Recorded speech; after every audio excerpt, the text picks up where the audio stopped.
You are live. Yeah.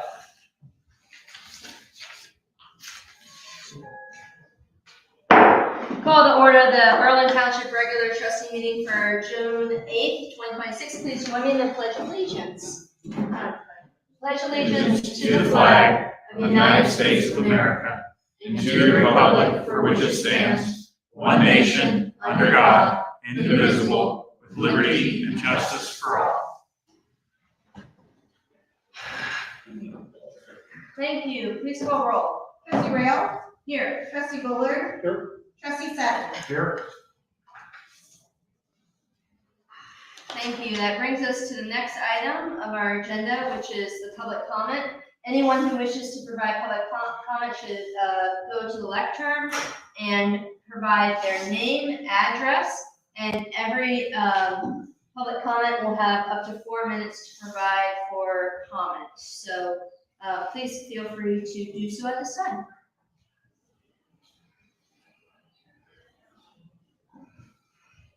Very good. We will close the public comment period. Thank you all. And we will move on to the minutes.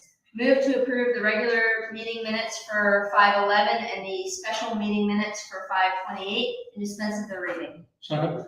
Moved by the chair, seconded by Trustee Bullard. Discussion. Please call roll. Trustee Bullard? Yes. Trustee Sutton? Yes. Trustee Rail? Yes. Thank you. And that moves us to our date, time, place certain for 5 p.m. an ODOT presentation. We welcome our friends from ODOT here this evening. We also do have our Berkshire Township trustees in the audience as well, who have been apprised of a number of different projects going on with ODOT. So without further ado, we would like to welcome you all to present. And if you could stay by the microphone, that would be ideal for our audience online. Perfect. Well, thank you, Trustee. I appreciate it.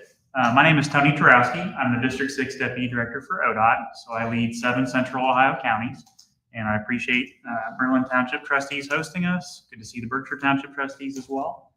And I have just a brief presentation, and with me I have Hannah Salem, our lead comms officer for the district. And also like to thank Delaware County Engineers Office. They've helped us out through this interchange all the way through. And I think I saw our friends in Galena, and there's a lot of people who help make this happen. Certainly the city of Sunbury's also contributed to this project. So a lot of good things going on, and I did want to walk through kind of where we're at and take questions. So not a whole lot of slides to bore you with or anything like that. Briefly, give you an idea of the area we cover, of course. Just so you know, just for record, we have it presenting here and it's presenting online as well for colleagues. Perfect. Yeah, I cover the 7 counties shown on screen, including Delaware County. Our office is at the point. And just a quick overview of what ODOT does. We plan, we design, we build, and we maintain everything with the interstate. And then U.S. and state routes, we plan and design and build and maintain them outside of cities. And we work with the cities within their work limits, just following the Ohio Revised Code.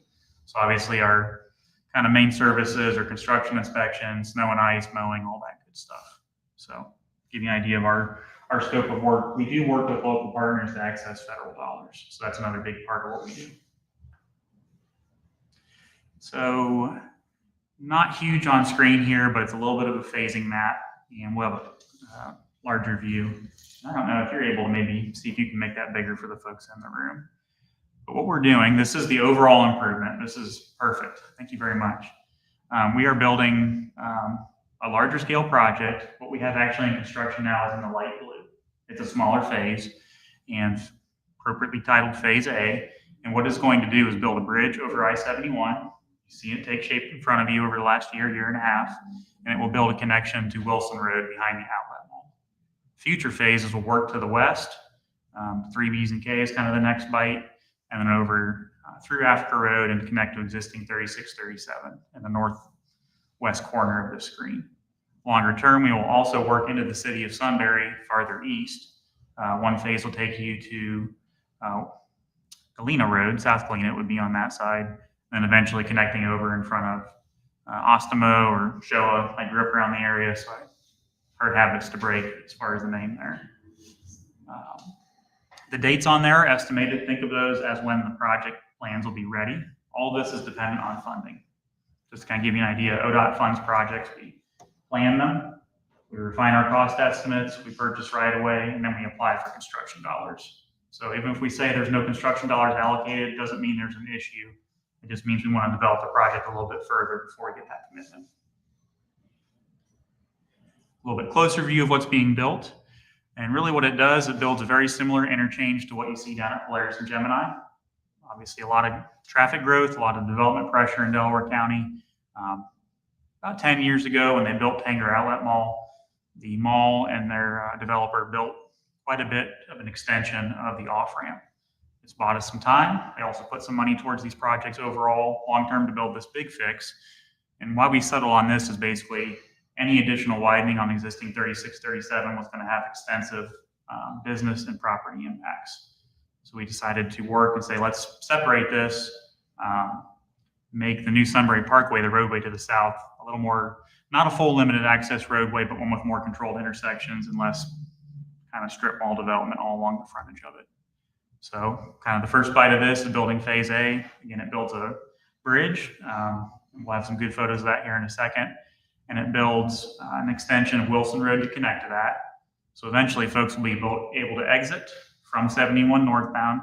They can still go to the existing alignment of 36, 37 like you do today, but you'll be first presented to an exit to Sunbury Parkway, able to go over to Wilson and up that direction behind the outlet mall. And you also see an entrance ramp southbound. What you will not see is the dark blue loop ramp in this phase. That's to come in the future. And you will not see a re-entry northbound. It's kind of in the yellow there, and I'll talk about that in a second. It's moving along. Miller Brothers is our contractor. They're putting a lot of good resources to it. They're moving forward. Not going to promise anything as far as opening, but they're making a lot of good work. They're actually going to be pouring the deck on that bridge later this week, weather permitting. So a lot of the work this year has been focused on rebuilding the pavement. Go back one real quick. Just something to note, you can visualize as you exit Polaris. If you want to go to IKEA, you actually stay behind a barrier wall separated from mainline I-71. That's going to be the situation out here as well. So that light blue, it does go almost all the way up to the existing ramp. So that's something they're rebuilding the pavement. They've been laying a lot of base stone the last couple of weeks. So you'll be able to see that. That's why some of that area is cordoned off with concrete barrier. Bridge has been the big focus. They drove foundations over the winter. They built some retaining walls and set some beams. Did that, of course, at night. Not safe to do that over live traffic. So we actually, with a good local partnership from both the county engineer's office, a couple of cities, were able to close one direction of I-71 so they could bring all the beams out, pick them up and set them over a week. So very happy with that. What you see out there on the right is a view from above. And what you can see in the gray is the tops of those beams. And then in the plywood, kind of brown underneath, is the false work to allow them to pour the deck. And all that green is reinforcing steel. A little bit bigger view, maybe up from a drone above yet. Big bridge, pretty wide. Like I said, we're pretty excited to get one of the 2 deck pours done, hopefully by the end of the week. And when that's finally done, not finally, but when it is done, that will allow them to haul some of the dirt that we stockpiled at the old way station along northbound 71 over our nice new strong bridge to the ramps on the west side of it. So that's a good thing. It has trucks that are hauling something pretty heavy offline, not mixing with traffic. So pretty excited to see that.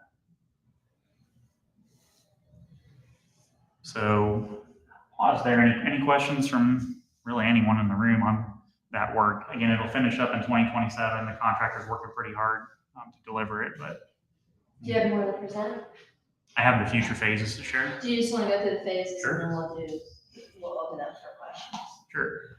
So when this work is done, the next phase is phase B. And what that will do is build that northbound entrance. And it will also work to build the new alignment over to 3Bs and K Road. And it'll actually realign a short section of 3Bs and K to be more squared up to the new Sunbury Parkway. And why is that important to build that northbound reentry ramp? Well, it's because folks that would have been coming north off of 3Bs and K, you're going to be kind of taking them to the right. Instead of having them to backtrack up to existing 36, let's go ahead and make that effort. build that on-ramp, let them continue north if they want to go to Cleveland or other points north. So I will highlight that there's a kind of a light green in there as well. Or we settled Rob with the full width in the initial bite or not, but some of these phases we're going to build a piece, buy all the right of way, and then come back and build additional pavement later on, particularly to the east towards Sunbury. So anything else to add there to that phase? So we're going through right of way acquisition right now. We are pursuing federal grant funding, able to go to construction. We have not gotten that yet. We usually find out, I think we're expecting by the end of the month. We'll just see what the feds are able to do, and if this one rose to the top, we have to compete for a lot of the funding, so which is normal.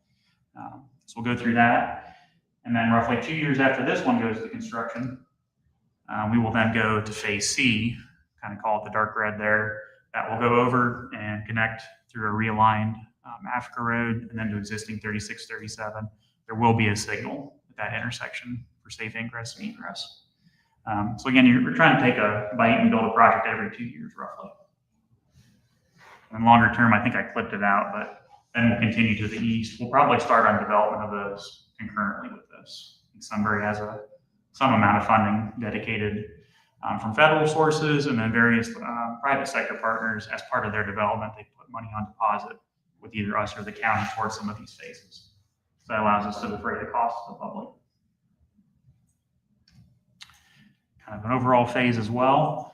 I'll show you one more thing before we go forward. I'll give you 2 or 3 resources if you're wondering what's going on with these projects. We have a tool called OHGO, ohgo.com.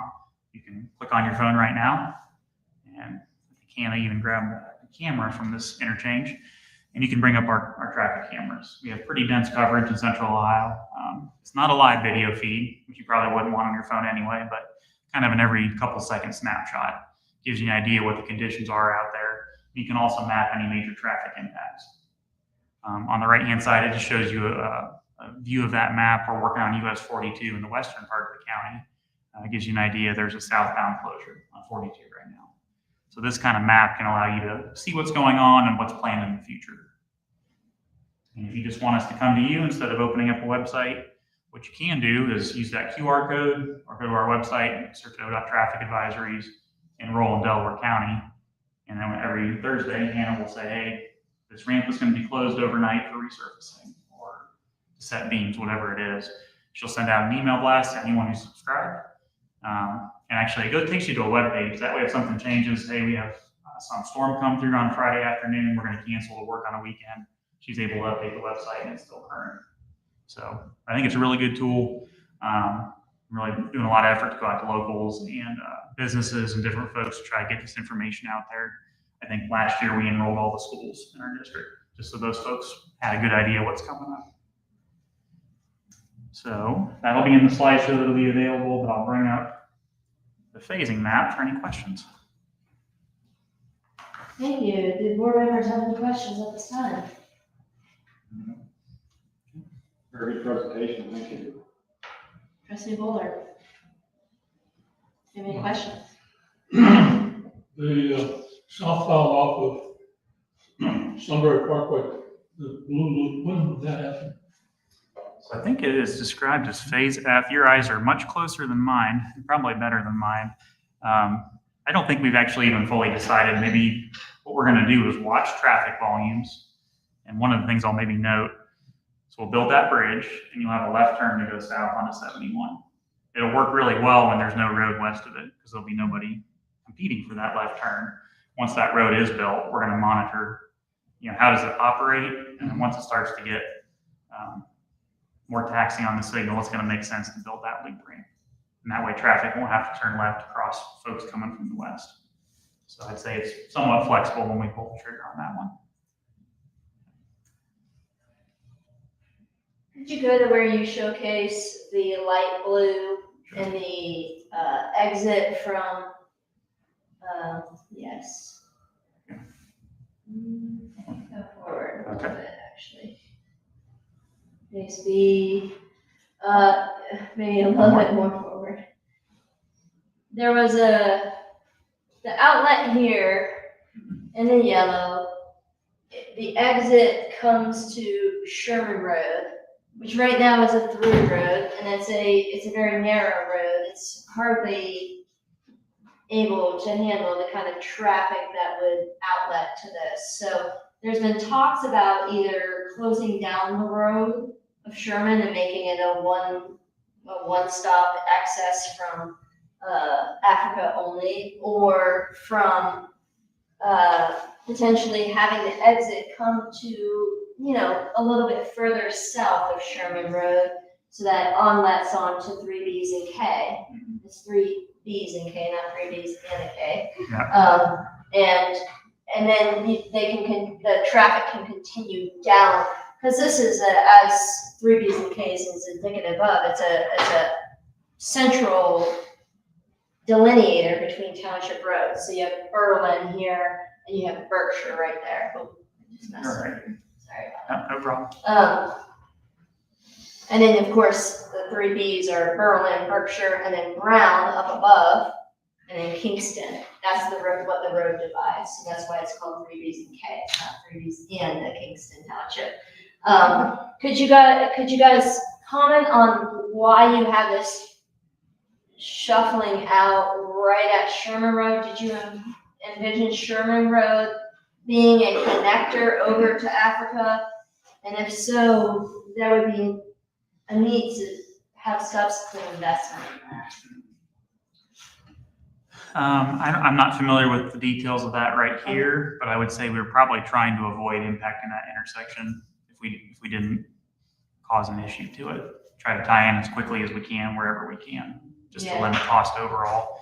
If there is something that we see coming as far as an adverse impact, I'm happy to talk with you all and with the county if there's anything else we should be doing. That'd be great, and Doug Riedel here is here with the county and Rob Riley too. So I think looking at this connector, I'm not sure what the impact would be to the Sherman Road, but if we end up connecting it just south of that, so that the people coming off that would then funnel into 3Bs and K. I know we've already been looking at the 3Bs and K intersector at Plum Road as a major connector for this traffic flow, but I think that there would be a pretty significant change in the traffic flow as a result that we would probably want to explore with the county as well, to your point. I think we'll also look at both during construction impacts and then long-term needs as the rest of the interchange is built. There are limitations on what we can do as far as closures, but one thing that I found pretty successful elsewhere in my area is that when there is a change in traffic pattern or a detour even on a US or state route, we work with local law enforcement and they're able to increase their presence, even if it's only for a few days at the start of a traffic setup. That seems to encourage good behavior from different folks. So. And then when you guys connect across 3Bs and K right here, oh, I'm sorry, I didn't even mean to touch it that time. When you guys intend to connect right here, is it your understanding that you guys will be cutting off access to 3Bs and K there? I think we were gonna try to have a connection in the interim, right? Sorry, we talked about it, but I can't remember this. Because as I understand it, 3Bs and K will now stop at where this intersection crosses, and that will be a dead end. And it will pick up again where the exit comes down. And that has pretty significant implications for the folks here in the north, because they can't just jump down 3Bs and K at that point. Is that right? Or did anything change with that? No, Trustee Rail, you're correct. That is the plan. Again, Rob Riley, Chief Deputy Engineer of the county. So the plan is to put a cul-de-sac at the end, 3Bs and K. Like right here? Correct. Okay. So the access would come to and from the north. As you know, within Sunbury, Four Winds Drive is being built right now. Which is, I think, right here, Correct. up at the top, right here, coming down. Yes. So that will ultimately be the access for local traffic. We will have a cutover to 3Bs and K. So it'll come down here, I imagine. Correct. Okay. Yes. What, I know this is Berkshire's area, so Do you all know what is anticipated for the growth and development of this area? Has it been all primarily annexed to Sunbury, but Most of anything? that is in there, yes. So all this Berkshire Township property at this time has been annexed, like everything from the freeway up, Not everything, but a majority of the majority of it? Okay. And they've also annexed Berlin Township, the 67 plus acres about right there. Does anybody know what's anticipated for growth for this area? Yeah, that's under construction right now. It's a Wilcox community development. It's under construction right now. Is it like apartments, homes, Yeah, it's a rental community. rental community, approximately? I don't know how many units, so you know, 300-ish. Ish. Okay, is there any commercial or industrial anticipated for this area? Not that I'm aware of within that parcel, farther to the north, closer to existing 36. I think some of that is potentially intended for commercial uses, but I'm not familiar with any current proposals. Okay, yeah, no, thanks for that clarification. So we'll have a connector here to 3 Bs and K that will stub off once the Sunbury Parkway goes in. And then Sunbury Parkway will kind of create a different connector because you'll only be able to access 3 Bs and K then to the south in Berlin by taking that exit. Is that a correct understanding? That's correct. So Okay, that- or by a local road. So that if you extend that yellow stub northward, that would basically become 3 Bs and K as you get northeast from that new intersection. I'm sorry, I said 3 Bs and K, I'm at 4 Winds Drive. Oh, yeah. Yeah. Oh, so this is gonna kind of go up all the way. Correct. Okay, got it. Okay, I don't have any other questions. I'd like to open it up for public audience. If there's any questions, if you guys would like to state it, I may repeat the question just so that's captured by the microphone. Any other questions for ODOT this evening?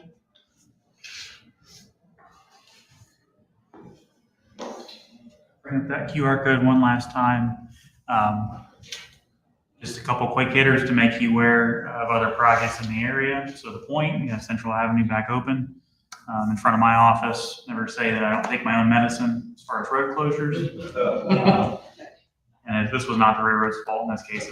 They found many old abandoned gas service lines. Find a lot of good stuff in a road that's been around that long. So that caused some delays. But we're getting to the home stretch, I think, on that project. Next year, the city of Sunbury will have a new shared use path, a bridge over Cherry Street, where the railroad viaduct used to be. Going to be kind of a connector on the Erie to whatever trail, I forget offhand, but Ohio to Erie Trail. So that's a good one. It's going to be like a 2-year project, but that's in your area as well. And then numerous roundabouts.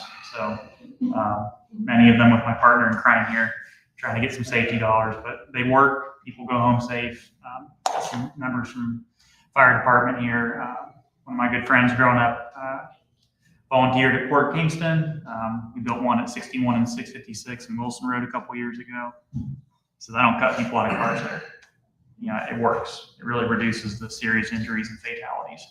It is something that people have to get used to, but I think the county, the township folks here, they kind of get it now. But I think something like 16, there was a good dispatch article. It might have been more than that. So. Can we get your presentation posted on our website? Yep, that'd be fine. Thank you guys. ODOT and the county has been fantastic to work with throughout this process, so really appreciate you guys' efforts. Also want to note that you guys mentioned, I believe, a multi-use path on the exit of Sunbury Parkway that could connect the Ohio to Erie Trail. Is that still anticipated? Yeah, I think we want to allocate some pedestrian facilities on the new bridge because the existing one's so tapped out. Yeah, so instead of, the potential was the Ohio to Erie Trail, which now comes down through Sunbury and can connect into 36, 37. the trail across the bridge at 3637 is so narrow that they envision potentially going down and around and up the Sunbury Parkway exit to be able to then connect in. And I think that might be an interesting path forward, no pun intended, because you could end up coming down and connecting into Cheshire or a couple of places to get to downtown Delaware, which would be, I think, a good destination location for bikes. We did have a comment or question. If you want to just jump up to the left turn and state your name and address for the record. Oh, two. No problem. So my name is Julie Cameron. My address is 230 Blue Street. I'm actually in Cheshire Air Crossing. I'm Rebecca Patton, I'm 483 White Long Run. I apologize if this isn't the exact meaning to bring this up, but it is related. We have children, and I'm actually the assistant lacrosse coach for the boys team at the middle school level, right? And so many of our kids actually ride bikes, ride scooters to get across that railroad track. And I know back in December, we saw the meeting notes where you guys were exploring all of this. You had talked about an overpass. We're very concerned at this point about our kids getting across railroad tracks, especially with the increase in numbers of houses going in the area. And we're pretty much at a critical stage, and we've all been preaching and pushing from the parent side to increase helmet use, but we have recently had accidents. And I felt like this is kind of taking time home, and it's going to be fatal. I witnessed it firsthand where a kid makes a left-hand turn where there's now that roundabout down there to get over to the school, so they go on Hyatt, they go across the tracks, which there's blind spots there.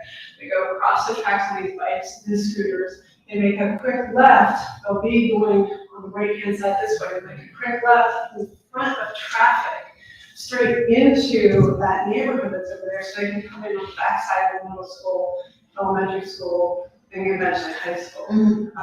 So our concern is just knowing that how frequently this is happening, because many of our, like my boys, they ride their bikes to and from practice, and then that's our summer, they're all riding bikes, so that we're just kind of quick going an update on that. Don't know if you guys have anything to do that, and you're exploring various ways for funding, but we also couldn't find additional notes to see if there was follow-up.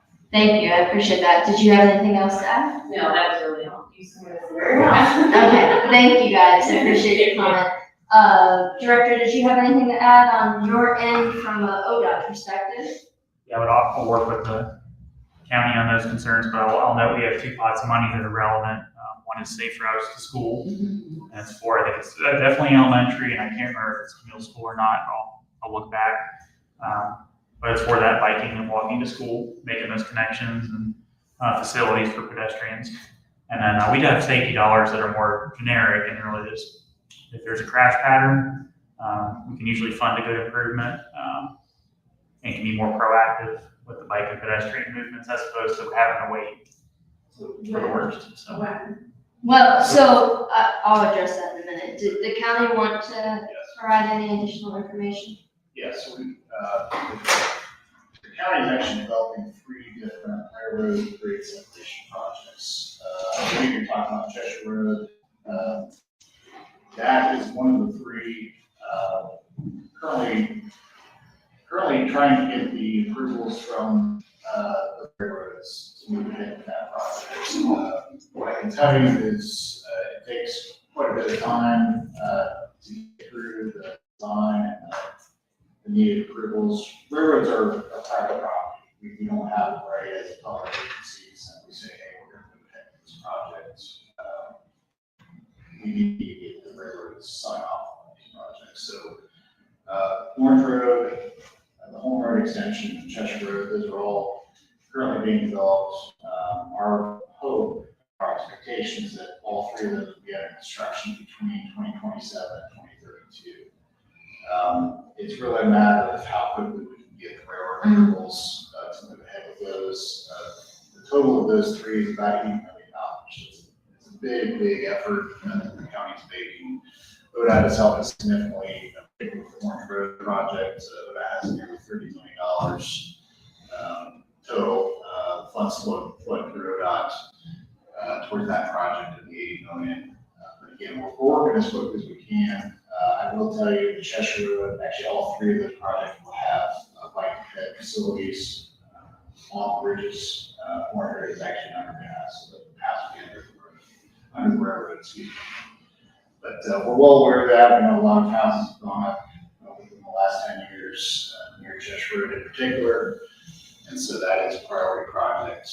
Again, we're working as quick as we can. And Cheshire Road is going to be an overpass, correct? So the overpass on Cheshire Road is going to be very critical for both traffic, pedestrian and car traffic. When is that project specifically anticipated to commence? It's in the group of that 3. Again, we would expect between 2027 and 2032, all 3 of those will be built. It's a little hard to say which one will go first because we're developing them simultaneously. And again, it's navigating wherever it's sign off on each of those 3. We have also been working with Evans Farms for the south side from Cheshire down. And there's an appetite for Z-Paths, which I'm sure you're familiar with, to help with the safety and crossing of the railroad. Evans Farms has mentioned it being a very safe and effective method. The township and the board has not been as convinced of this necessarily, but did you have any comment that you'd like to provide related to Z-Paths and safety across railroads? We've had quite a few conversations with Evans Farm in particular, but as with other partners, communities about at-grade path and sidewalk crossings. I think we have a general concern, I would say, with regard to this particular set of tracks, because there's 2 railroads, CSX and then Norfolk Southern. Norfolk Southern, that line is one of the busiest in the entire state, if I'm not mistaken. I think we do have some concerns about encouraging at-grade crossing on such a busy track. Is one thing. We're familiar with projects that put in Z-gates on what I'd say are lower traffic railroad crossings. Yeah. But certainly that would be nice to have. We're willing to partner with whichever township is involved. If there's the desire to move ahead with some sort of grade separated crossing, dollars are becoming an issue. These types of projects, build bridges over railroads take a lot of time, they also take a lot of money. So we're glad to have that conversation. Yeah. I'll kind of close that. I think Rob put a really good point on it. Governor DeWine spearheaded like $100 million of state funding to do some of the prep work and develop the plans in order to be able to compete for some of the federal dollars that were made available in the last infrastructure bill. Good news is we spent all that money developing projects. Recently awarded one of Rhine Parkway in Delaware County, in addition to some of the others we talked about. We're going into a federal reauthorization. Kind of what does the federal infrastructure funding look like? I think I have to pass some sort of bill over that end of the year. We'll see how much investment in railroads, but we've got stuff moving in a lot of good areas, particularly in central Ohio. So. Excellent. Any final follow-up? I guess just to add to that, I think the Z-Pass is what you're maybe talking about, that would be similar to that's in front of the in Worthington, kind of Worthington Community Center. Correct. And so that's what I was kind of envisioning too, if there's anything just looking at between 2027 and 32 that's closer to the 32, if there's something we could do in the interim, that would be, I would imagine that would be a lot less expensive, but I understand it's not maybe as safe, but at least it would get it's potentially safer maybe than what we have now. Yeah. Thank you for your comment. I really appreciate that. And I will say that we, Berlin Township was a recipient for Safe Routes to Schools grant, and the Board of Trustees have empowered the Parks and Trails Committee to follow up on this. I think that will be a priority for the upcoming year to ensure that because the big stickler in Berlin is, we're formerly Tank Town for a reason. We have the railroad crossing that separates and divides our township a bit.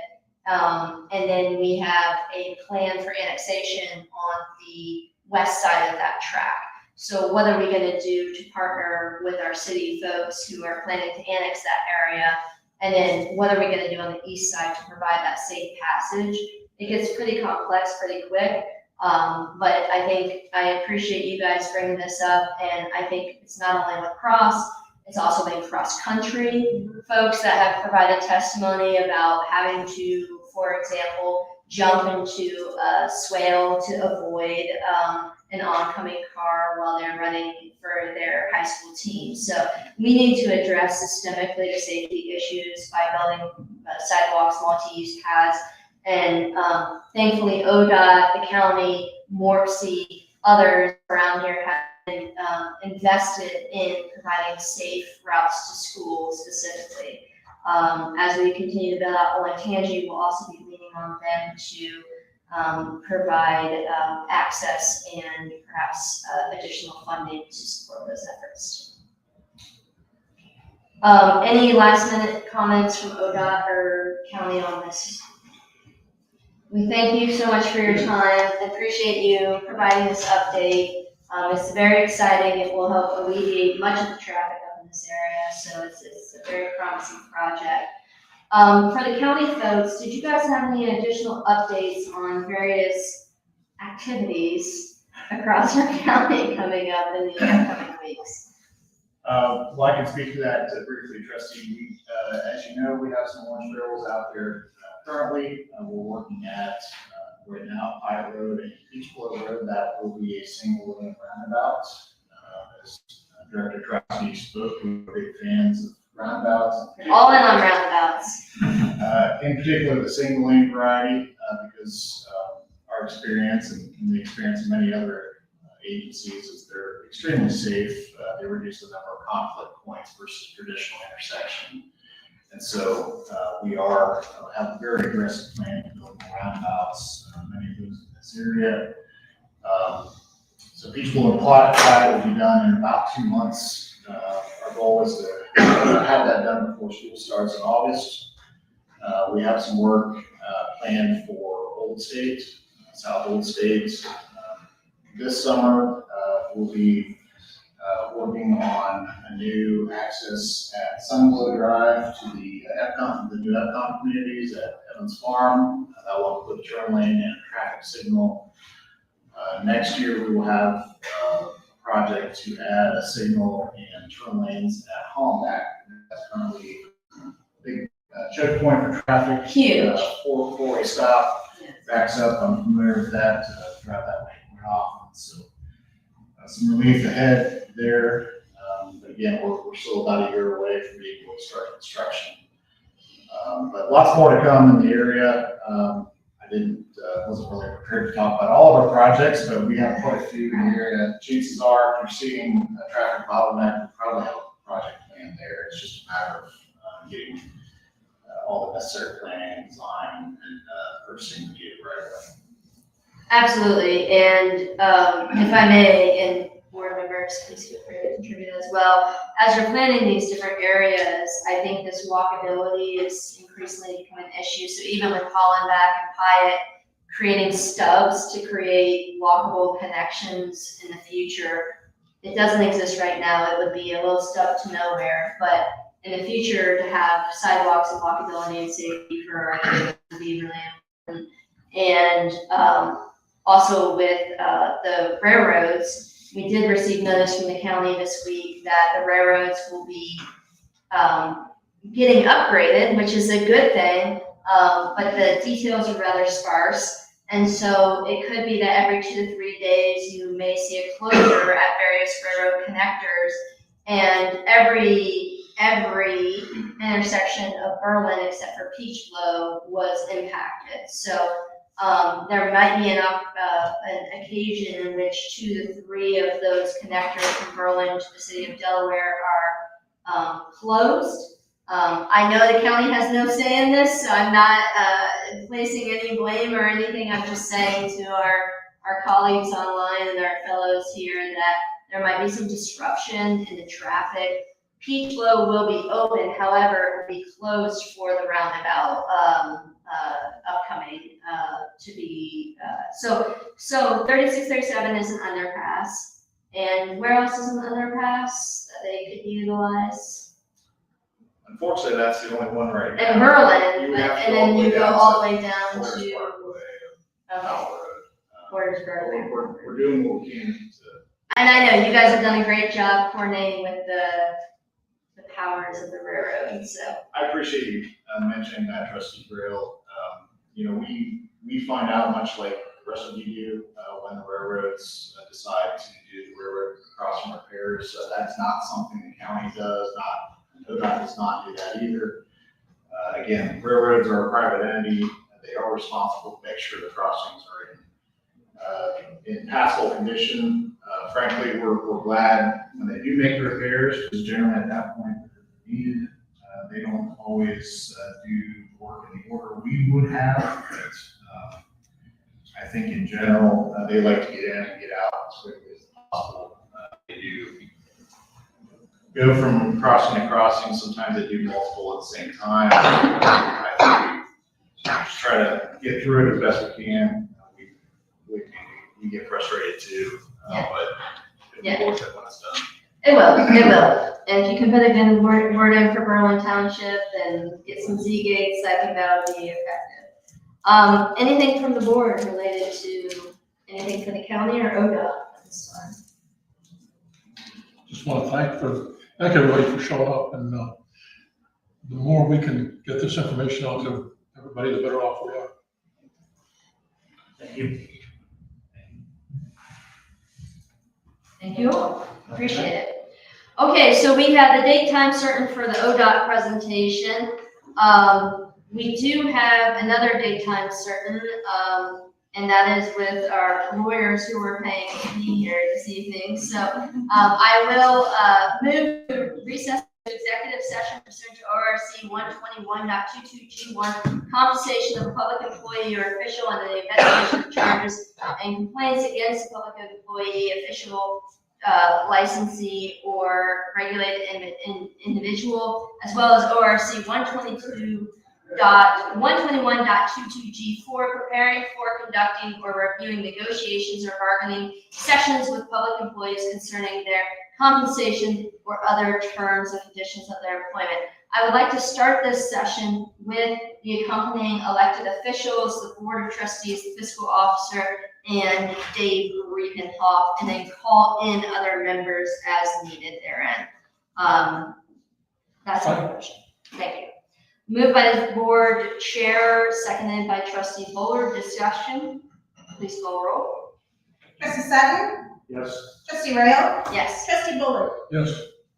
Thank you. We are in executive session, so we will be moving to a different facility, and we'll be back in as needed to call folks in.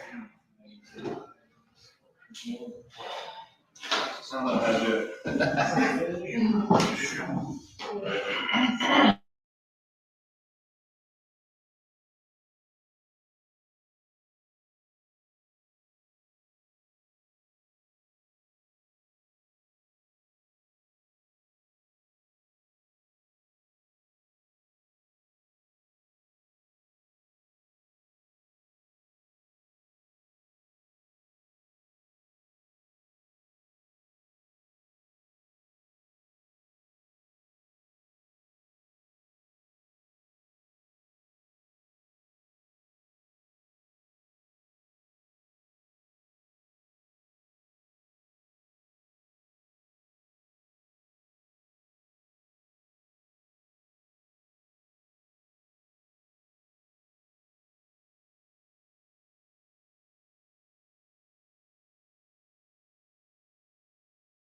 I'd like to make a motion that we return to regular session from executive session. So moved. Moved by trustee Bullard, seconded by the chair. Discussion, please call roll. Trustee Rail, Yes. trustee Bullard, Yes. trustee Sutton. Yes. Thank you. We did meet in executive session. No actions were taken and no decisions were made. That said, we did have a substantive discussion related to our negotiations for collective bargaining. And so without objection, I would like to jump to that item on the agenda under the fire department collective bargaining. And we do have a tentative agreement concerning collective bargaining. What resolution number are we on, fiscal officer? 165. 165. 26-165. So move to approve resolution number 26-165 concerning 2026 through 2029 collective bargaining agreement between Berlin Township and the Berlin Professional Firefighters International Association of Professional Firefighters, Local 5,225. Second. Moved by the chair, seconded by trustee Bullard. Discussion. I'd like to thank the bargaining unit as well as our collective bargaining team, which consisted of the fire chief, the assistant fire chief, and the HR coordinator, Amy, for their efforts on this, as well as our extended counsel. I think this is reflective of the future of fire and bodes well for continued support of our community. Any further discussion?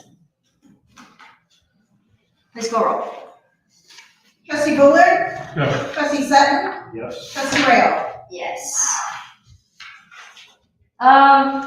Okay, so we've passed that motion. I will, notwithstanding objection, just have fire briefly update us on the additional measures related to the fire department. So we can move on with our agenda this evening. Thank you, I appreciate that. I provided you my report this afternoon, just prior to the meeting. It was in front of you when you sat down. I'll just highlight it. We had 60 calls for the month, structure fire, gas leak, 8 firearms, 23 EMS runs. 139 total hours of training inside 34 classes. 20 of those were fire, 11 classes were rescue, 3 classes were EMS, and then the Fire Prevention Bureau has been out doing their thing. He did 28 inspections this month, and the crews were busy at all the elementary schools and the rest of the schools for end of school year activities. We do a lot of career days and school visits and fun days for the elementary school kids, and a few of the neighborhoods have their after school parties. So that was pretty much the highlight of the month. The rest of the data is there for your viewing. I do have just a couple of items that I would like to bring before the board this evening. Sure I do. All right. I have there's a resolution in front of you, a resolution declaring the 1995 emergency one with the VIN number as listed fire truck as surplus property no longer needed for public use and authorizing its sale via internet auction. So moved. Thank you. Moved by the No chair, explanation. seconded by trustee Bullard. Discussion. This was included in the reports, and I believe you provided this information a couple weeks ago. I did, yeah. I provided it to you guys before I left for vacation. So. Yeah. Further discussion? Please call roll. Trustee Sutton, Yes. trustee Rail, Yes. trustee Bullard. The last 2 things I have, there was 2 policy procedure documents in your packets. I would like motion made to approve those for the fire department. One is for minimum requirements for part-time personnel. We've got a few part-timers that kind of aren't holding up their end of the bargain, and I would like to be able to kind of force them to make a decision. And the other one is call backup personnel with major emergencies. They were I provided see to the you prior to minimum the. requirements. I didn't see the callback for. Do you have a copy? I do. It should be in your packet as well. Yes. I hope. Thank you. Move to approve fire department policy procedures 20504 and 20505, the minimum requirements for part-time and the callback for personnel for the fire department. SOPs. Okay. Moved by the chair, seconded by trustee Bullard. Discussion. Please call roll. Trustee Rail, Yes. trustee Bullard, Yes. trustee Sutton. Yes. We do have a couple other items in the fire department. If you want to go through those now, or do you want to wait till? Is the one the resolution to put on the Yes. levy? The renewal levy. that was Fiscal launched this officer, fall. would you like to do that now, or would you prefer that goes we can do under it now. fiscal officer items? It's in your fiscal officer packets, or it's the last item in the packet of fiscal officer stuff. And we're at, resolution number 26. That's 168. Move to approve resolution 26-168, resolution to proceed with the submission of the question of levying a renewal tax in excess of the 10 mil limitation for the purposes of providing fire and EMS services pursuant to RC 5705.03, 5705.19-1, 5705-191, 5705-192, and 5705-15. Second. Moved by the chair, seconded by trustee Bullard. Discussion. So, as a point of note for this conversation, we have passed the prior resolution indicating that such a levy was required. This was submitted to Secretary of State. No, Delaware County Auditor. Delaware County Auditor. They Provided certify that, the amounts. certified it within 10 days, correct? And we have approved this vis-a-vis the prosecutor's office. This is the language to put on the ballot. Yeah, that's on the last. On the last page. Yeah, page 4. It's the ballot, is what's the ballot. And so that is how the ballot levy language will showcase. Are you okay with that? Yes. Okay. Further discussion, please call roll. Trustee Bullard? Yes. Trustee Sutton? Yes. Trustee Rail? Yes. And the last thing I had is the facilities discussion. Chief Majors kind of discussed this evening. If so pleased the board to have a little bit of a discussion. Oh, the facilities discussion. Yeah. Yeah, I'll briefly summarize, but I think that maybe it sounded like we needed to hold off to next meeting for the proposals to come through. Is that fair? Yeah, Okay. so that would give me a chance to sit down with Zoe and the administrator and we could settle there. And this has been provided to them. Yes. You have this information in your packet you can look over in the interim before we get the rest of the, This information. if you want to summarize, trustee Real. Yeah, so we have, 2 items from, as far as the facilities planning for fire. One is the current improvements for the facilities as they exist today. And that's what Assistant Chief Majors was looking into, getting quotes, estimates. We have some anticipated costs, rather substantive anticipated costs for improving that facility itself. That's what Assistant Majors will bring to us for the next meeting. 3 different proposals. If they do exceed $75,000, we'll need to go to bid on it. So we'll discuss once we get the proposals in, how much that cost will range from. The second item is, and this will come up within the discussion, I think, with the cottages of Oak Park. There have been both within Evans Farms and within the framework of the Oak Park facility that has already been approved, discussions about the potential for a second fire facility, potentially maybe even a township hall or additional EMS services within that arena.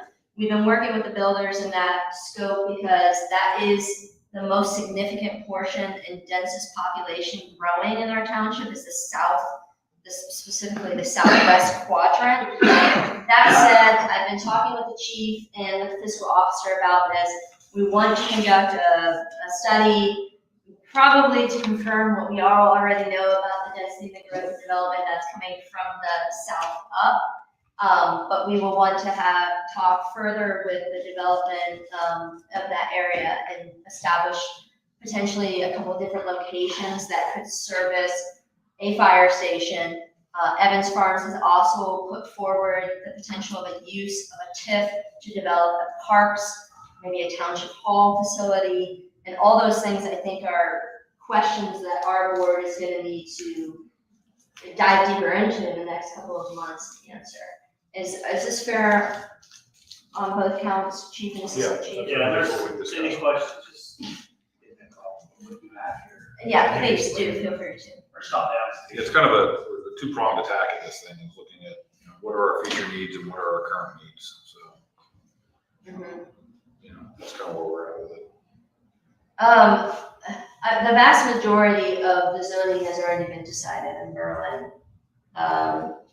And we have the business park, of course, which is the overlay that will facilitate its own needs vis-a-vis a jet. Right. We have the southwestern portion, which is still yet to be developed and currently being developed, that we're gonna need to find funding sources vis-a-vis TIFs or NCAs or agreements that we're gonna need to foster unless we end up pursuing additional monies from taxpayers, which is, I know, something that we would like to avoid at all costs if we can.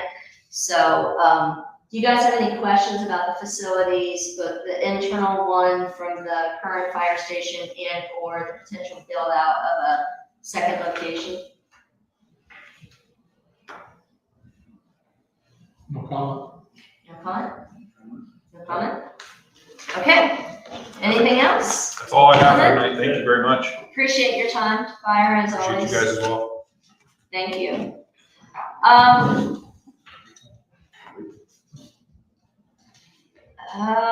Okay, so you guys are fine then, if you want.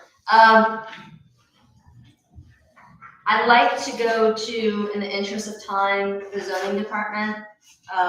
Could you hang out for a few minutes? Sure. Or do you have to leave? No. Okay. I can stick around. Okay, thank you for bearing with us. We have a lot of demands here this evening, so in the interest of time, without objection, I'd like to skip down to item number 8, the zoning department. We have our new director of zoning who's joining us this evening, and welcome. Thank you also for your technical expertise. Was there anything, you provided a summary for the monthly report. Does the board have any questions for the director at this time, or anything that they would like to add? And did you want to provide a quick summary? If you'd like, we can go straight to the items. I have the paper copies printed out for you that I can give out to you guys, and then maybe after the items, I can go over the monthly reports. Okay, fantastic. Do we have Rise Development here? We have Rise Development, okay. Very good. We'll go to the major and minor modification request concerning BZC case 25-004 Rise Development.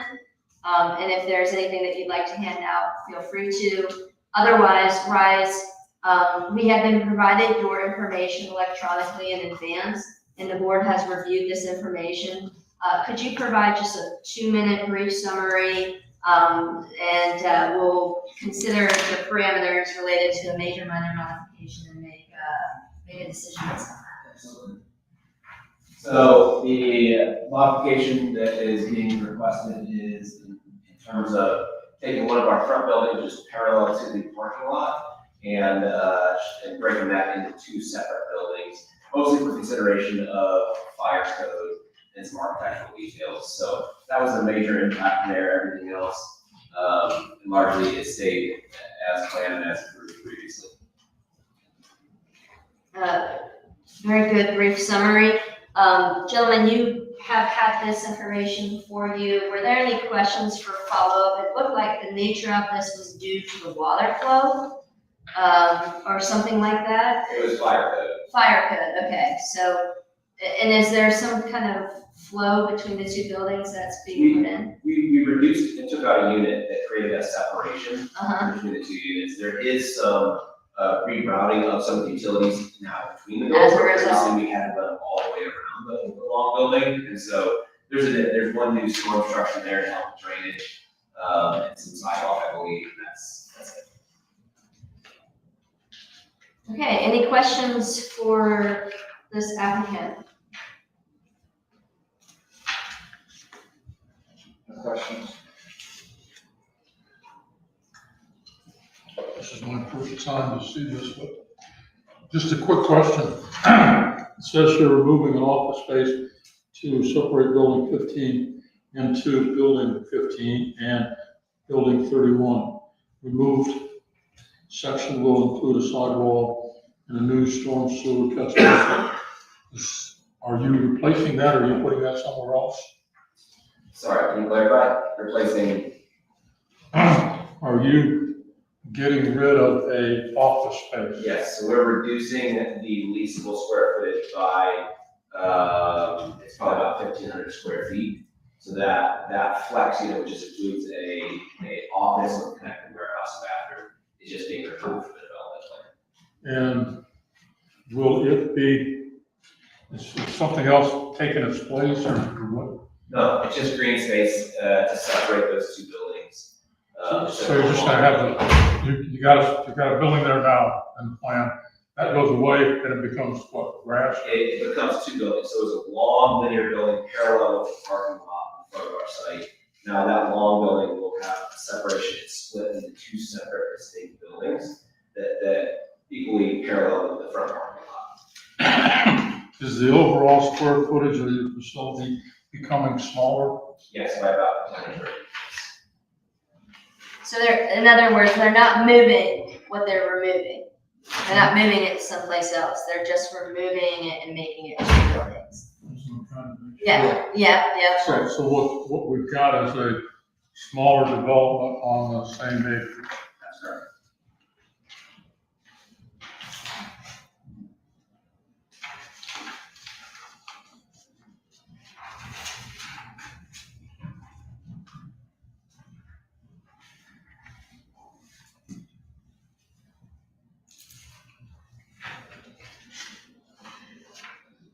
From my perspective, the terms and conditions generally for the consideration of a major modification, for most of our preliminarily approved development plans include some specifications within our zoning resolution that are a change in the use and character of a development, an increase in the overall lot coverage of structure or off-street parking, a change in the density, a substantial increase in traffic impact, circulation of the public utilities usage, a reduction in approved open space, a reduction in off-street parking or loading spaces, a reduction in the required pavement widths, a reduction of the acreage in the planned development, any other departures from the approved development plan, which, kind of catch-all, which the board deems appropriate to deem a major modification.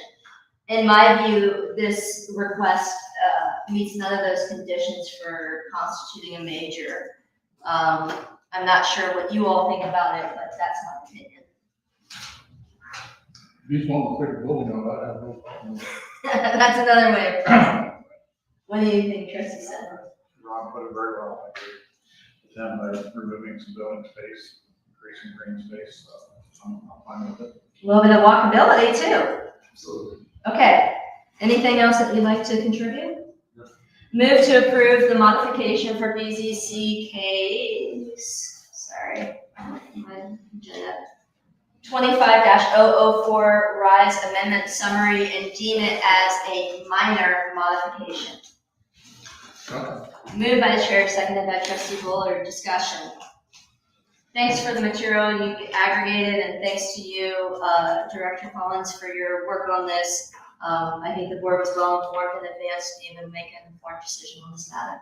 Thank you. Further discussion, please call roll.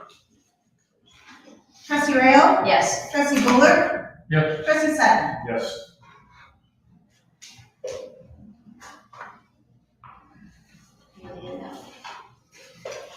Okay, that brings us to the second item on the zoning agenda for consideration of major minor modification request of our BZC case 24-001, cottages at Oak Park. Is there a representative for this? Do you want to approach the lectern and state your name, address, business for the record? Good evening, my name is Kelly Hauser on Communities, 500 Stonehenge Parkway. Thank you. Would you mind providing, this is a very thorough packet this evening. We did get it provided in advance, so I hope you gentlemen had also had the opportunity to review. But would you mind providing maybe a little bit more of a summary, 5 minutes or so, in terms of what the changes are related to the preliminary discussion?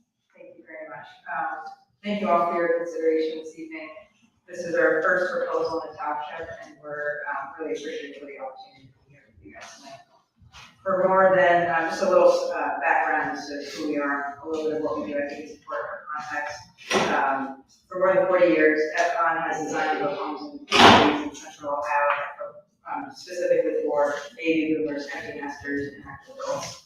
Our customers are seeking single-level living that support aging in place, private outdoor living space, low maintenance living, private community amenities, and opportunities for social connection with their neighbors.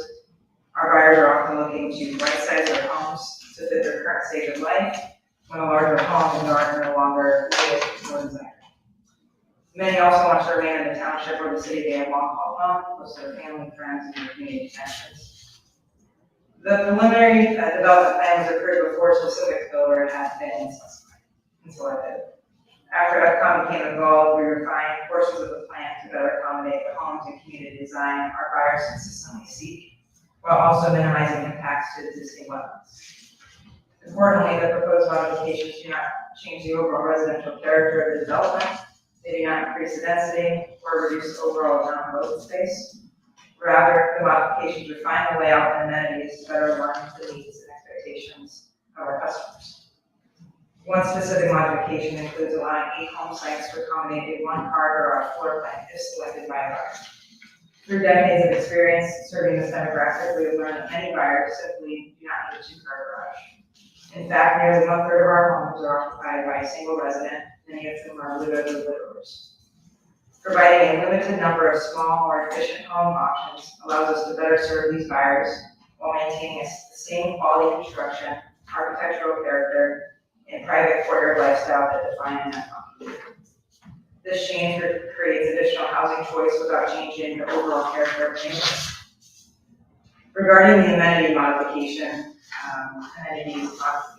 the revised plan includes amenities that are appropriately scaled for a community of this size. That includes a clubhouse, a pool, 1 pickleball court, walking paths connected to the community's private sidewalk network, and preserve natural features and open space. These amenities give residents an opportunity to stay active, connect with neighbors, and enjoy the sense of community that is essential to the FCON lifestyle. The revised amenity plan also reflects nearly 4 decades of experience developing communities for this demographic. While the original plan included multiple shelters, our experience has shown that these structures are infrequently used and not seen as amenities in the community. Instead, we focus on amenities that our buyers consistently use and value. In summary, the proposed modifications are intended to tailor to the improved development to the FCON lifestyle while maintaining the overall vision, density, and character previously approved by the township. We believe these refinements will create a higher quality community and provide the type of housing and amenities that are increasingly sought after by today's empty nester and active adult home buyers. Thank you for your time and consideration. I'm joined by our team to answer any other questions. Thank you, Ms. Finkhauser. Questions will be entertained by the board at this time. And we'll begin with the zoning liaison, Trustee Sutton. Just to clarify, it's really, 8 lots that you're proposing this change on? Correct. It's specifically lot 40 through 47 on the plan. That's the commercial use to the east. And why do you believe that these lots would not require higher parking spaces?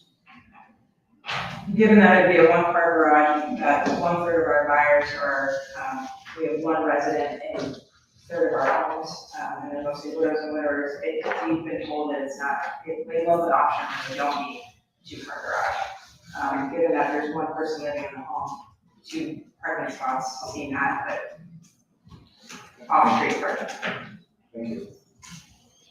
As a piggyback on that, is there, because it starts with the 2-car and I appreciate what you're saying. Is there some reason why we got rid of that? Like, was there a reason because you wanted to add a different amenity, or was there something to gain by taking away that, or is it just your demographic? Just the demographic, yeah. Okay. That has shifted over time, that the trend in housing is that bigger isn't necessarily bigger, better anymore. And many people are truly trying to downsize for their current stage in life. And again, widows, widowers, they don't need two-car garage. And it wasn't that, we're not stating that these are going to definitely be one-car garage. It's an option for buyers if they would like that, and they would be permitted within the communities and on these lots. Right, Yeah. right, so it's, it's a flexible Correct. option. Yes. That makes sense. No other questions? Okay. Trustee Board? Looks like it's a lot of changes to me. From what we started out with. And taking the parking spaces, to 2 units per house, per dwelling unit. No, so there are two-car garages on every other home, two-car parking spaces within the driveway in every other home. Just the only change would be specifically with the eight homes. This says 2 per dwelling unit, if you haven't reading it wrong. That was, no, you're not reading it wrong. That was the initial approved preliminary plan. Well, the original was 3. This is taken it to 2. Oh, you're talking about for the section 24-01E, the off-street parking spaces. For the clarification, So the diversions.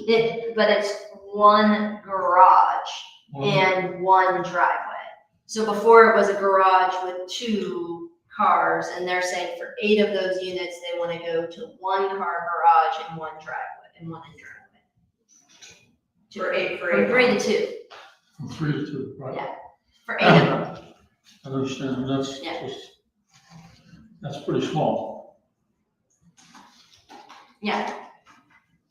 Yeah, and that is pretty small, and, their argument is that they want to provide a flexible option for people who want a certain age demographic, who are widowers, who are single residents, who do not want to maintain a 2-car garage. So they want to just have the 1-car garage option. So it's a flexibility option is what I'm hearing you say. It may not use. It may not even. It is an option as an invoice that our customers would like to have, because they simply don't need the extra space, and they are trying to downsize, so. It's a customer-driven product, it was designed to take feedback from customers.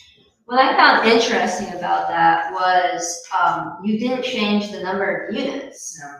Most of the time, when I see people reduce that lot size, I see an increase in the density, right? And so that's why I asked about, were there additional amenities in the project plan?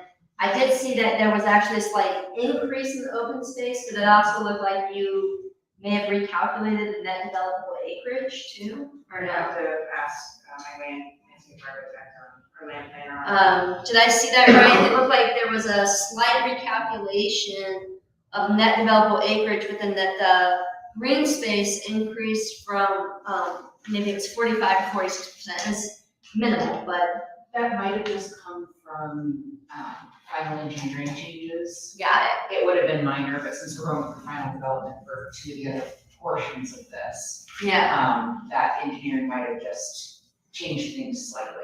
okay. Well, that makes sense. There wasn't any major change. Yeah, and that makes sense, because usually when the footprint of the unit goes down, we see the density increase, and I didn't see that in this case. What my concern is what's the street width? I believe it should be 26. Tom, is that it? Yeah, 26 wide? What I'm getting at is, if you have your car parked in the garage, you got room for 1 person for 1 car, which could be a family or a bus or whatever. But if you have a second car show up, that car has to park somewhere. On the street. Chances are it's gonna be on the street. If it's on the street, the street's narrow, how do you get an emergency vehicle by, or how do you get that sort of stuff happening? This will So pass- that's why I'm asking. Yeah, it will pass fire code for 1 vehicle or fire to pass on the street with 1 car parked on the side. We designed for that width so that those vehicles can pass. One side street parking. Correct. Yeah. Non-hybrid site. Yeah. So the street width is what, 26. 26? It's narrow for us, but wide for cities. Private street. I don't remember is it 26 or 27 for be able to do on-street parking? Because lower than that, you can't do. 26 is the lowest limit. That's why I'm saying, like, usually we've had it be closer to 28. Mhm. But And there isn't any centralized parking for people to go, stick their car someplace else, at least that wasn't what I was saying. yeah, You know, these are, again, they're designed for empty nesters. I know that, yes, you know, you're an empty nester and you're in a different phase, you're still gonna have some guests come. But we're not speaking of it to the traditional conventional single family development where you're gonna have children, and a lot of parking needs for more people. I mean, And I'm sure we all want the same thing, which is just a safe environment for people to be able to live in. That's all I'm looking.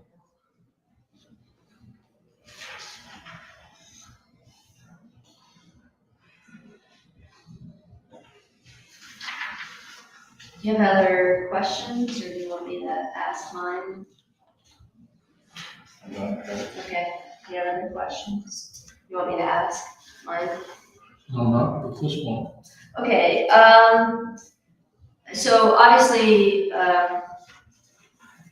EPCON promotes themselves with a lot of the private amenities. So there's a privacy feature in all of your communities. I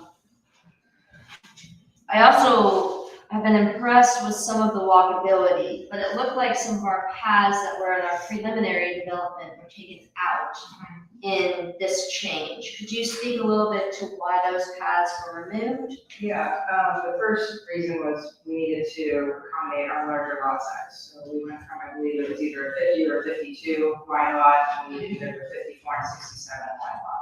So the layout needed to shift. And we also wanted to avoid the wetland in the southeast portion of the site and the existing pond. Yeah. To do that, this is where we landed. It is a shortened path, but it is a path that leads from the private sidewalk to the north-south public road. We avoid having any paths that run behind our homes because our homebuyers see it as a security issue. They don't want people in public walking behind their homes. We provide walking networks within the community. There are sidewalks on both sides of the street to walk throughout the entire community that is linked to the north-south public road and the multi-use path that will be installed along that public road. So there's the walkability that our home buyers are looking for, and extending any type of path back behind the homes, private or public, is not seen as a positive for home buyers because people generally don't want people walking back behind the homes. That clarifies my question, because I knew that you guys valued walkability, but I also knew you guys valued privacy, and then I wondered why the walkable path went away. And what I think a key point just to note to my colleagues here is that the lot size did increase, and this was accommodating a lot size change, but not a density change. So there's no change to the density of this, but there is a change to the lot size. And that, when we approved this, I'm not sure that you were on the board at the time that we approved this, but when we approved this as a broader development plan. And so to have these sort of individual parts come in make a lot of sense. And I think we have to measure them by the same standard that we would measure any major minor modification. Sure. So by that standard of what has already been preliminarily approved, not rehashing the wheel, so to speak, does it meet our criteria to be constituted as minor, or does it constitute a major? Were there any other additional questions that you had, Trustee Bullard, before I read off the consideration? Not that I can look at that, no.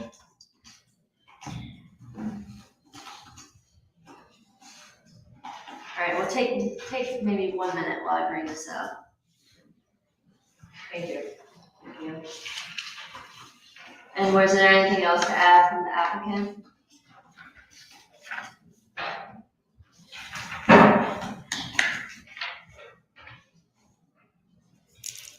Come up to the audience,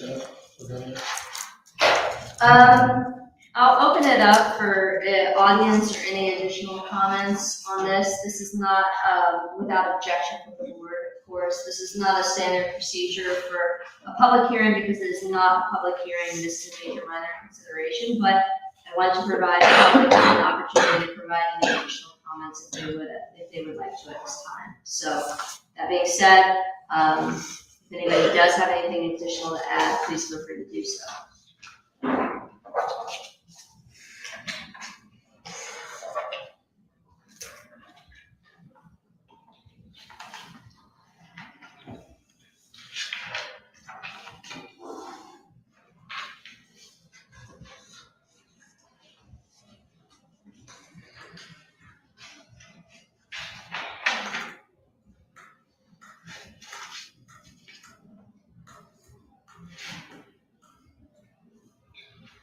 Okay, well, that notwithstanding, we do have a pretty standard criteria that we've established for zoning resolution and BZC with the Board of Trustees related to major minor deviation requests. I want to note for the record, minor deviations may include but are not limited to changes in locations of buildings, structures, streets, or parking areas that do not create any additional divergences. The Board of Trustees may choose to impose conditions, safeguards, or other restrictions to carry out the intent of the district. The decision of the Board of Trustees shall represent a final approval and denial of such deviation. Major deviations, as determined by the Board of Trustees, shall be remanded to the Zoning Commission, and the public hearing shall be led by the Zoning Commission. The recommendation of the Zoning Commission shall be forwarded to the Board of Trustees for the final public hearing. Major deviations include but are not limited to a change in the use of character of the development, an increase in overall lot coverage of structures of off-street parking, a change in the density, a substantive increase in traffic impact, circulation, and public utilities usage, a reduction in improved open space, a reduction in off-street parking or loading space, a reduction in required pavement widths, a reduction in acreage in the planned development, any other departure as approved from the approved development plan, which is deemed as substantial by the Board of Trustees. So those are the criteria under which we're to assess this preliminary plan.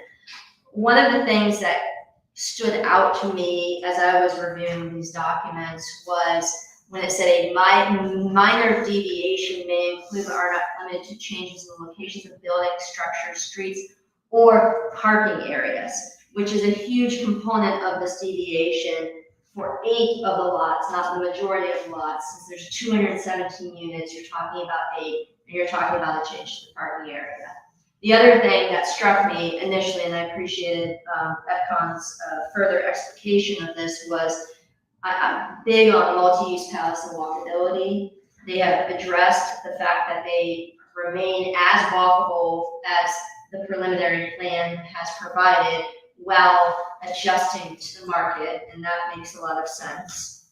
And then I think to your point, we talked about density, we talked about overall structure, and to your point, the off-street parking was already approved in our preliminary plan.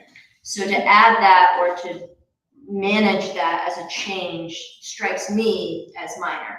That said, I'd like to hear you gentlemen's input on whether or not you think this is a major or minor consideration given the criteria provided.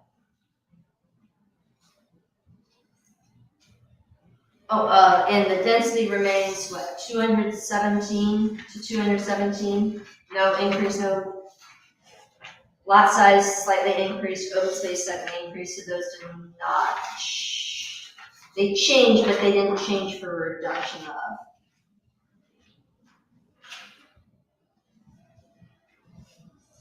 And a pickleball court was not included in the prior plan. So. I don't have the advantage of, or experience of hearing this application, approving it before, but from what you read to us, I would feel that it's a minor adjustment in the plan. Thank you, appreciate that. Trustee Bullard, did you have any consideration before we bring it? Well, the only comment I have is, this is the first time I've seen it. So I'm just taking a look at it for the first time. Okay. Well, you got the preliminary plan that we approved, but the first time you're seeing FCOM's Yes. version, okay? No problem with that, but this is got quite a few changes from the preliminary plan to this one.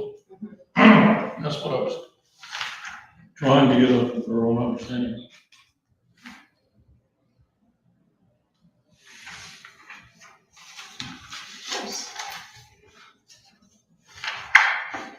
It doesn't look like there's anything that doesn't make sense, but I haven't got the other plan.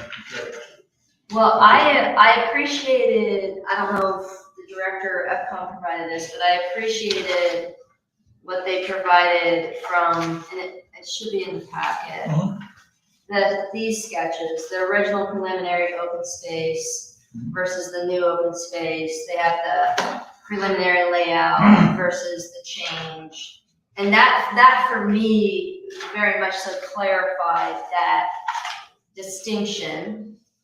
But yeah, take a minute and take a beat to review that, and then let me know if any questions come up here. You say that in general it looks good to me, but I haven't gotten to the specifics, and that's the part that bothers me. Of course, always.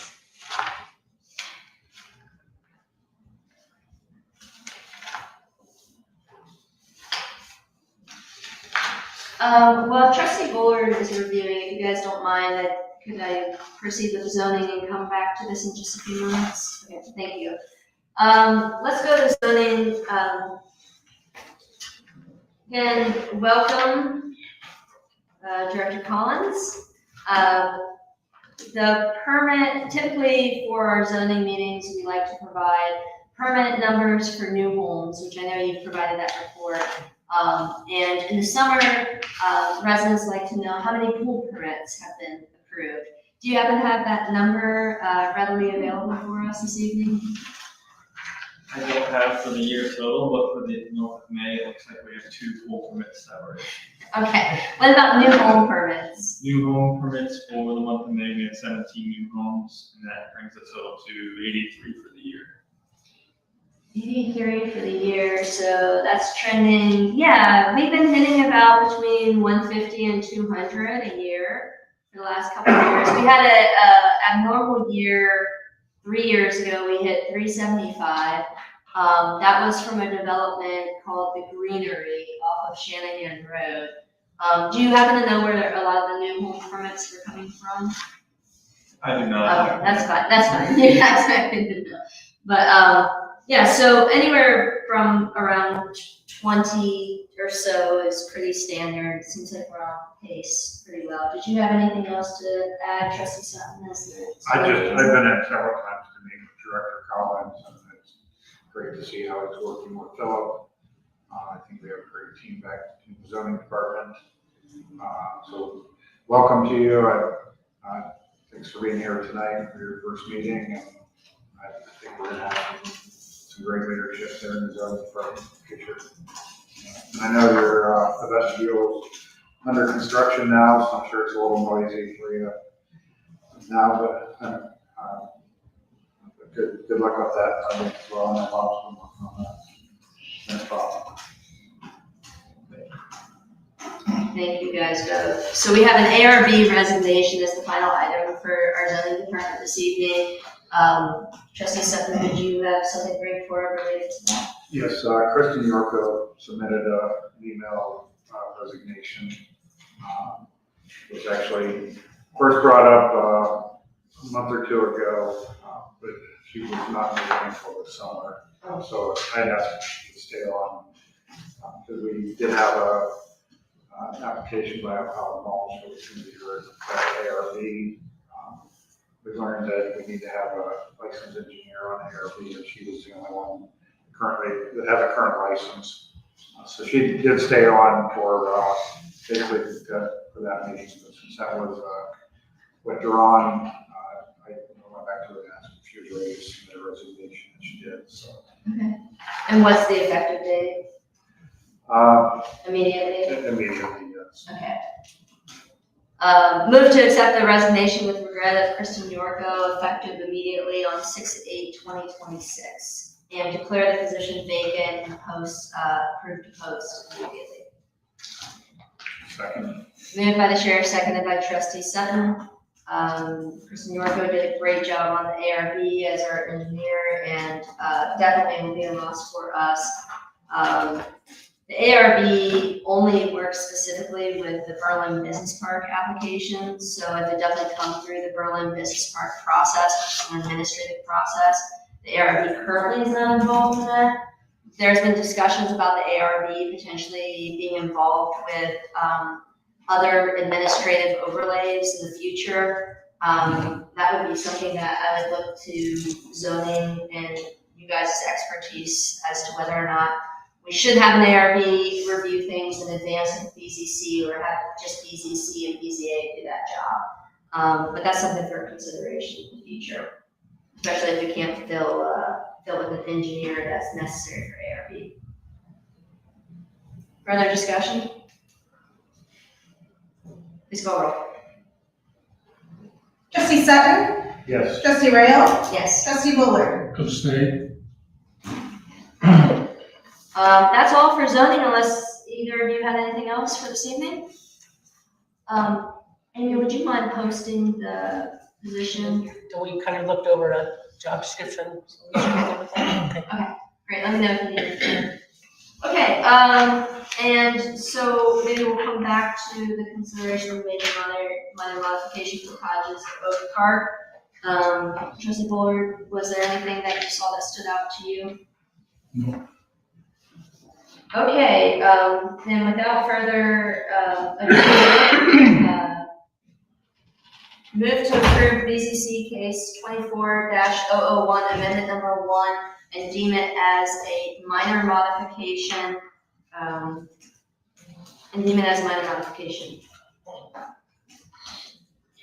Second. Moved by the chair, seconded by Trustee Sutton. Discussion. As I've mentioned already, there's pretty clear criteria for what we consider, and I think the preliminary plan had captured most of this, and the amenities and additions and changes all make sense, and I think constitute a minor modification at this time. Of course, if there's other changes in the final development or along the way, we'll look forward to seeing the applicant back again. Further discussion? Please call roll. Trustee Rail? Yes. Trustee Bullard? Abstain. Trustee Sutton? Yes. Thank you. Thank you. All right, the long-awaited roads. Thank you. Thank you, trustees. Thank you. So there's 2 pages. Okay, yes, I'll hand these out in a little bit. Yeah, the road mowing has begun and continues, using both new tractors, the pull behind where we can, and the boom arm mower. It's going good. I think we finished one pass through the whole township except for a Heatherly Road, and I think that's the last road that hasn't got hit yet. It will be hit tomorrow or the next day. We've cleared down branches on Sherman Road. We're still spraying for weeds around the township. I think we're pretty much caught up on that, including here, the township hall, the fire station grounds. We're also weed whacking around the growing areas before we spray, particularly the road signs that are too high. We cleared out storm drains out in Harbor Point multiple times after heavy rains. Some of the sycamore trees in Harbor Point, the leaves are turning brown and they're losing a lot of leaves. I did reach out to an arborist. He said that some of the sycamores, for whatever reason, and a lot of the other areas, are doing this. We're not sure if it's weather related or environmental, but we're just keeping a close eye on them. So we've cold patched potholes on Glen, Curb, Plum, and 3Bs and K.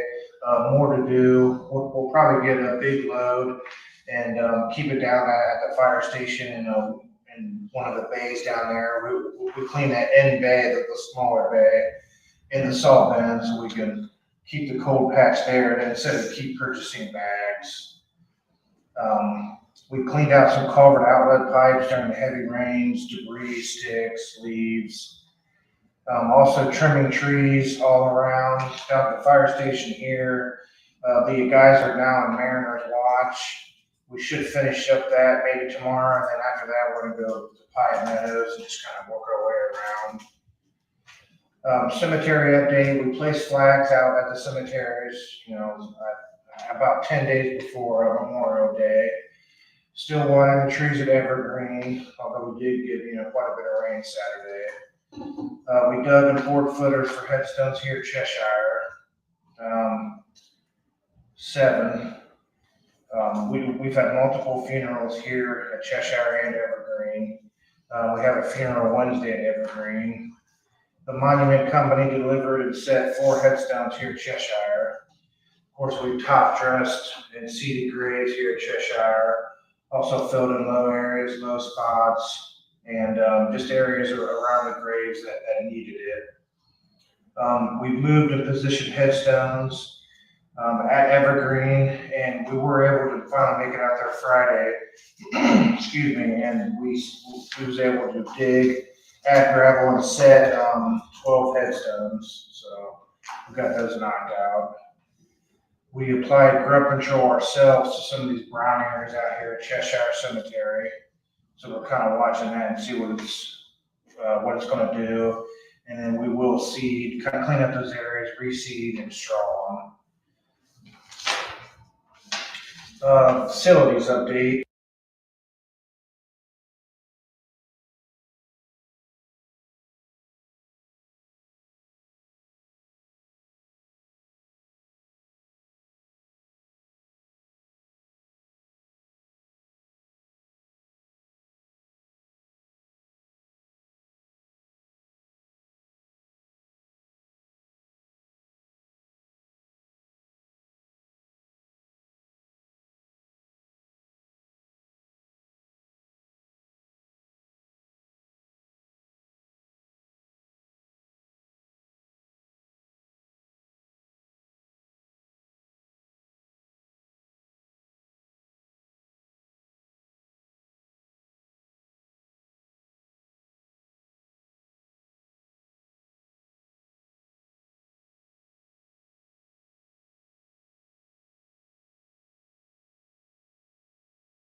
move forward, and I think that that's important, but I just want to be clear that I don't want to build towards a future where we're doing things virtually and the resident is outside during the hours that we say we're open.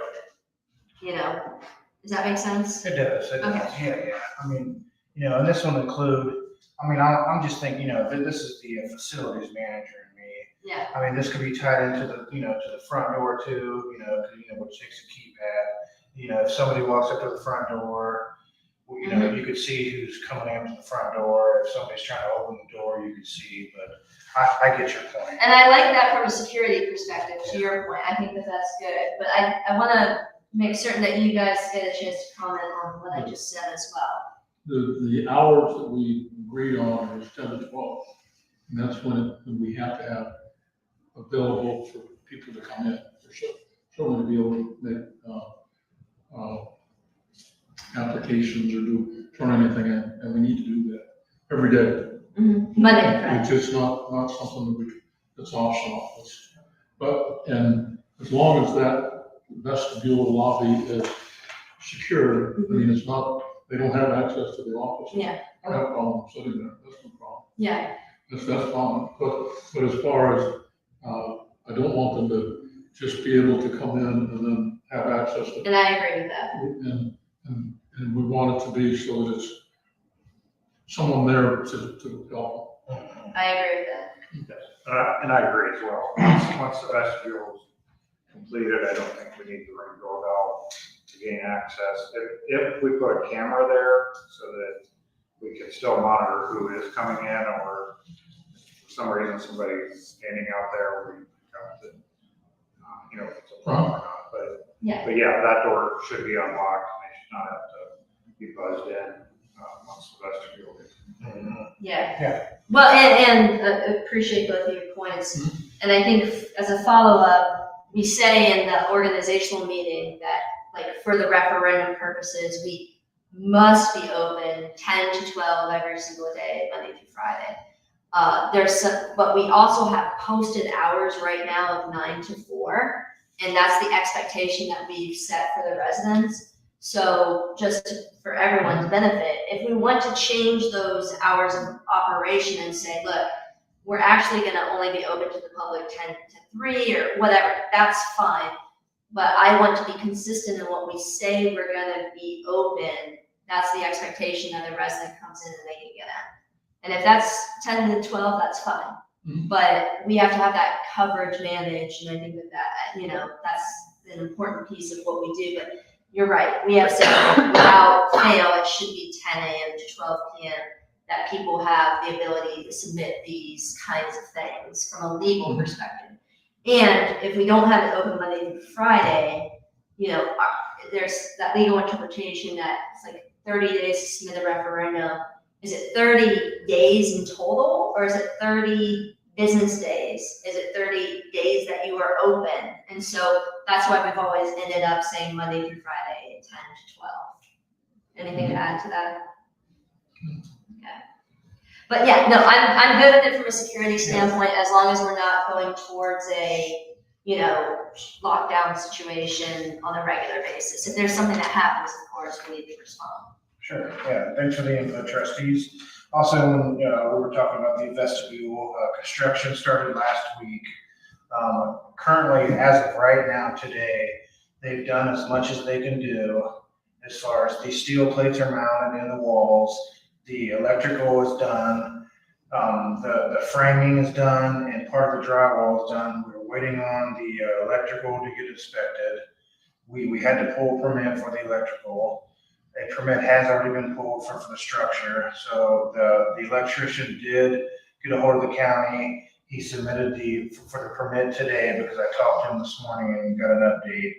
So we're hoping to get it inspected this week, but we haven't got confirmation yet. So, but yeah, it's definitely come along. So, let's see. Oh, and we're working on getting those gas stoves and other things posted on Go Deals. So, great. And that's about it for the road report. I had one suggestion or discussion. Did they have the slides for the door lock? Excuse me? Did they have the slides for the covers for the door lock? That goes on the door so you can't break in? Oh, yeah, actually, they, All Secured stopped out today, installed those. So, and yeah, there was 1, 2, 3 doors they had to play that they fixed. This door back here in the road office, they couldn't install a latch guard because of the way the door frame is set up. So we may have to reach out to our local fabricator welder and have one made for that door. So, but those shim plates did come in and they were installed today. So. Okay. Trustee Sutton? Yes, I attended a graduation party here on Saturday for a neighbor of mine, and he made a suggestion, which I thought was pretty good. We have several vehicles that are parked right out here, and the red vehicle, I don't think moves much, but he asked, he suggested that we park those vehicles either all the way down here or around the corner, because it's taking up several spots. Yeah, that's a good suggestion. I don't know, just bringing that up to the trustees. Easy to do. To have discussion about it or not. Yeah, I don't have an opinion. Yeah, so maybe when we know we have an event, we just park them all down at one end or. So. Yeah, Yep, no, that's doable. seemed like a very common sense suggestion. Yeah. Okay. Okay, a couple other things to add to that. We got an email from one of the residents that lives over near Arrowhead complaining about the dust. And I took a drive and went down Pyatt Road and out Hollenbach Road, and none of the jobs had water trucks. So there was no water trucks there.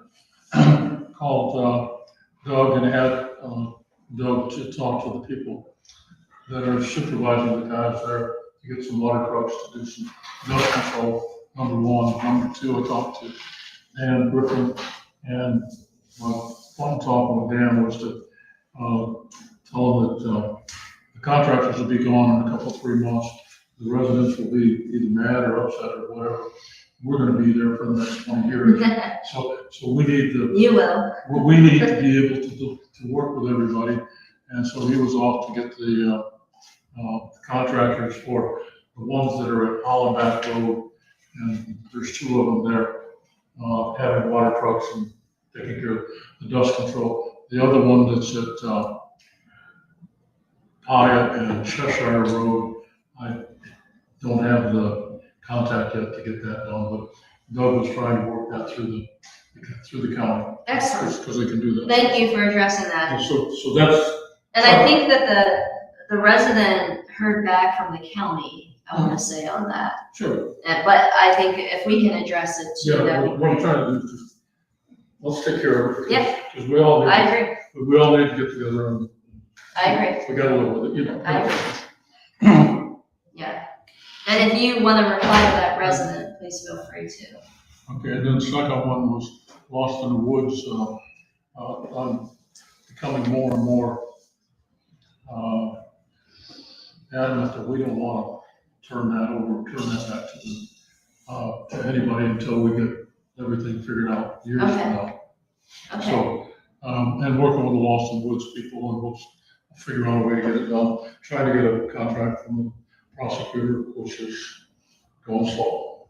I will defer to you on that, because I Sure. think that you've been looking into it pretty well, and so if you're saying Well, we technically- probably want to wait to figure it all out, but give them something, that's fine with me. technically, I'm not sure that we could even turn that, we could not have a road there, because when he bought he said he bought 4 lots. And so there would be 2 lots in the back, 2 lots in the front. And the 2 lots in the back would be serviced by that road if it was ever built.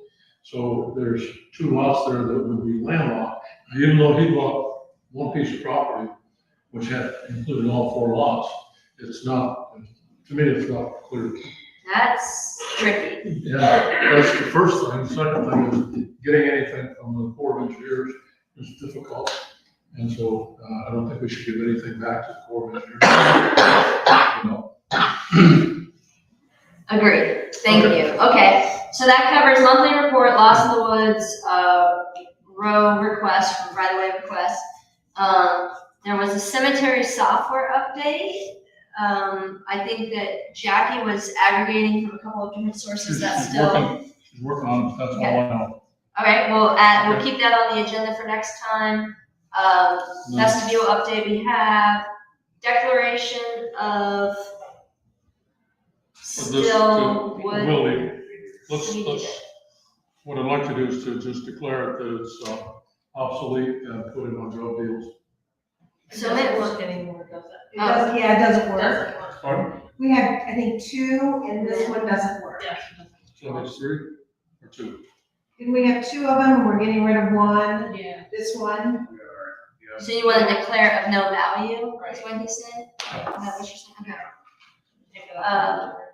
So move to declare this still, weed eater obsolete and of no value.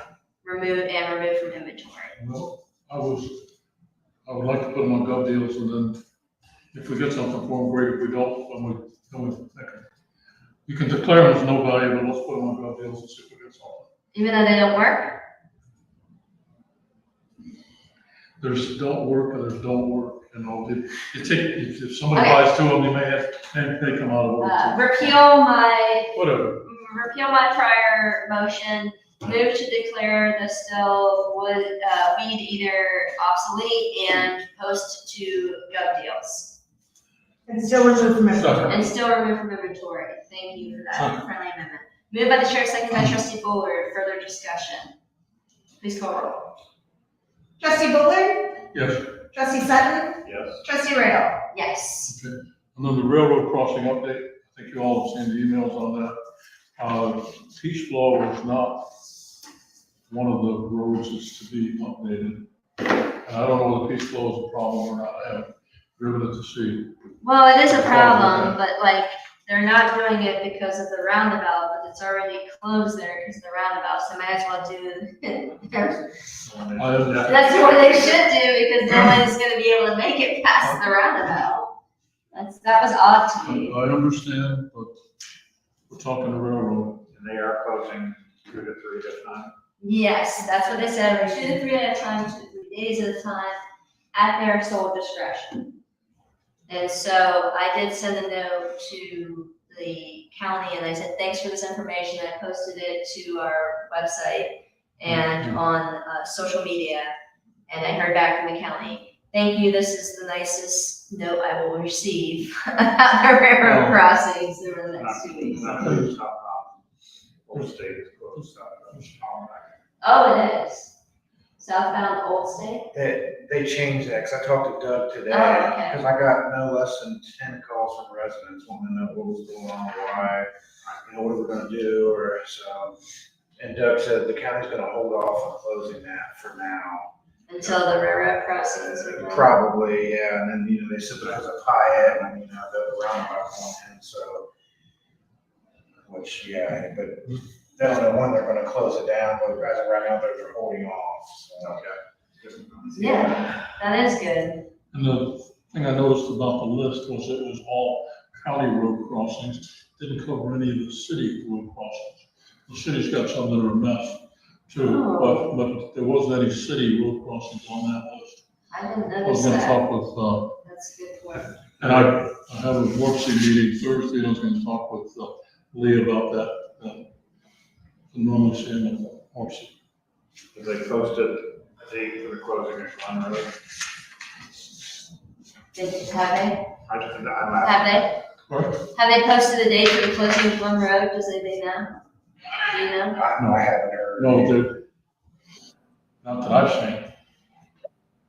They're starting way up north, up in, Ashley.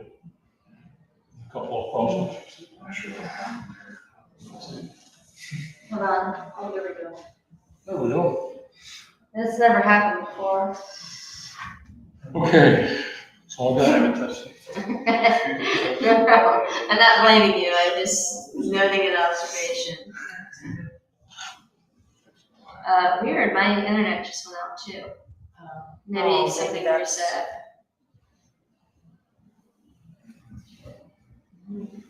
Let's guess in the way. Yeah, the way it's done like that. Do you have internet access? I've got internet still. You have internet still? Yep. Do you have the next item on the agenda, the fiscal officer? It would be, Now let's go to fiscal we officer. do have one of the roads thing, though, I thought. It's an executive session. The other thing to remember about road crossings is they're Norfolk and Southern. I mean, the CSX. CSX, yeah. They're not Norfolk You need and to get out of Southern. the way. It's the CSX track Yes, only. Yep. Okay. yeah, it's CSX, and they've actually been quite active with us, as of late. They like have been improving all the areas. So we did have an executive session for roads, that we can go into, and you would like just elected officials or anything else? Move to recess into executive session for regular session pursuant to ORC 121.22, G1, compensation of a public employee or official. Second. Moved by the chair, seconded by trustee Bowler, discussion. And as a friendly note, that's to include elected officials, Amy, and, director of roads. Please call roll. Trustee Sutton? Yes. Trustee Rail? Yes. Trustee Bowler? Yes. Okay, we'll go back and we'll come right back out. Yeah. Okay, so that's where-